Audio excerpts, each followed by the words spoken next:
Olá, eu espero que tudo esteja bem e que tudo seja bom.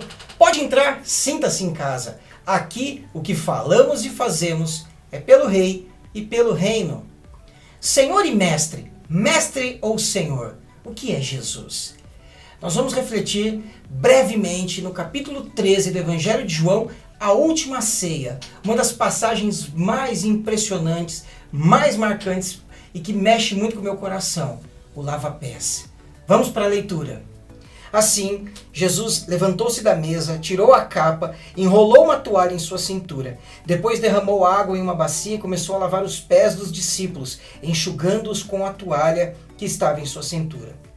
Quando Jesus chegou a Simão Pedro, este lhe disse: "O Senhor vai lavar os meus pés?" Jesus respondeu: "Você não entende agora o que eu estou fazendo, mas algum dia entenderá." "Lavar os meus pés? De jeito nenhum!" protestou Pedro. Jesus respondeu: "Se eu não lavar, você não terá comunhão comigo." Simão Pedro então exclamou: "Senhor, lave então as minhas mãos e a minha cabeça, não somente os meus pés." Jesus respondeu: "A pessoa que tomou banho por completo só precisa lavar os pés para ficar totalmente limpa. Vocês já estão limpos, mas nem todos." Pois Jesus sabia quem o trairia. Foi a isso que se referiu quando disse: "Nem todos estão limpos." Depois de lavar os pés deles, Jesus vestiu a capa novamente, retornou ao seu lugar e perguntou: "Vocês entendem o que eu fiz? Vocês me chamam de mestre e senhor, e têm razão, porque eu sou. Uma vez que eu sou senhor e mestre, lavei os seus pés, vocês devem lavar os pés uns dos outros. Eu lhes dei um exemplo a ser seguido. Façam como eu fiz com você." Esta passagem é impressionante, e é ainda mais impressionante quando nós entendemos o contexto. Aquela região semiárida, o caminhar de sandálias, muito provavelmente os pés ficavam empoeirados, sujos, até mesmo feridos, machucados. Quando uma pessoa entrava em uma casa, era comum, era habitual, uma pessoa, um empregado da casa, lavar os pés. E esse serviço era designado ao menor servo daquela casa. Se houvessem dois empregados, um judeu e um estrangeiro, caberia ao estrangeiro lavar os pés. Se houvesse um empregado e um escravo, caberia ao escravo. Era uma tarefa humilhante para um judeu. Era uma tarefa designada à pessoa de menor importância social naquele ambiente. E esta é a última ceia.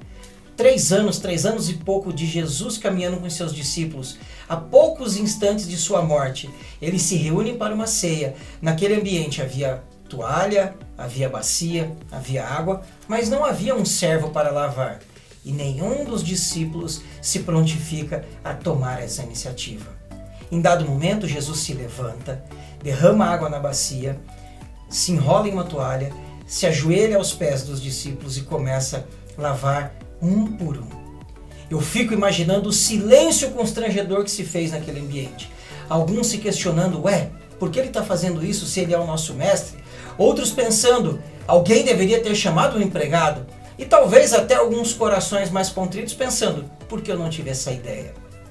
Em dado momento, Jesus chega até Pedro e há esta conversa que nós demos agora há pouco. Pedro não quer que Jesus lave os seus pés. Jesus diz que se não o fizer não teria parte. Pedro pede que lave os pés inteiros.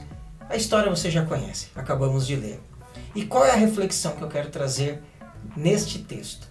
Jesus ele fala: "Vocês me chamam de mestre e senhor, e fazem o bem. Se eu sou o seu senhor e mestre, façam conforme eu fiz." Você percebeu que Jesus inverte a sequência das palavras? Ele usa de uma estratégia muito inteligente, mas que tem uma diferença imensa na nossa percepção e na nossa leitura. Quando nós temos contato com o mestre, que nos apresenta algumas tarefas, algumas orientações, nós precisamos ouvir, entender, assimilar e concordar ou discordar, e a partir daí decidir se faremos ou não. Ao passo que quando um senhor dá uma ordem para um servo, para um escravo, esse escravo obedece aceitando ou não aceitando, entendendo ou não entendendo. É essa a transformação que Jesus faz do viés desse texto. Ele fala: "Vocês estão me chamando de mestre e senhor, e eu sou mestre e senhor, mas entendam que eu sou Senhor e mestre." Muitas vezes, na caminhada com Cristo, nós estamos muito mais interessados em entender os porquês, os motivos das ordens de Deus para as nossas vidas. Nós queremos ser convencidos que as orientações que a palavra de Deus nos dá, que as ordens que a palavra de Deus nos dá, devem ser aplicadas em nossa vida. Jesus nos convida a olhar de uma forma diferente. Sim, eu sou o seu mestre, mas entenda, eu sou o seu Senhor. Se eu me coloco na posição de servo de Jesus, eu tenho que entender que antes dele ser meu mestre e que fala ao meu racional, ele é o meu Senhor, que fala ao meu coração, a toda a minha vida. E eu devo obedecer. Quando um mestre te dá uma ordem, você entende e obedece. Quando um Senhor te dá uma ordem, você obedece e talvez você entenda enquanto faz. Talvez nem entenda, mas você faz, você executa. O meu estímulo é que nós possamos entender que Jesus é o nosso Senhor e que antes de ficarmos debatendo se devemos ser ou não ser convencidos que temos que seguir e obedecer, que o nosso coração esteja disponível a obedecer antes de racionalizar.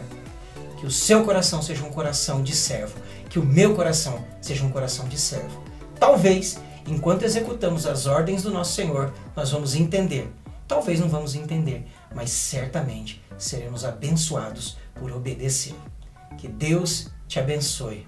Se o teu coração foi tocado por esta palavra, se você entendeu que esta palavra mexe com a sua vida, eu te convido a curtir, a se inscrever nesse canal. Você vai me ajudar muito a fazer essa mensagem chegar para mais pessoas. E te peço que seja um missionário comigo. Envie essa mensagem para outras pessoas.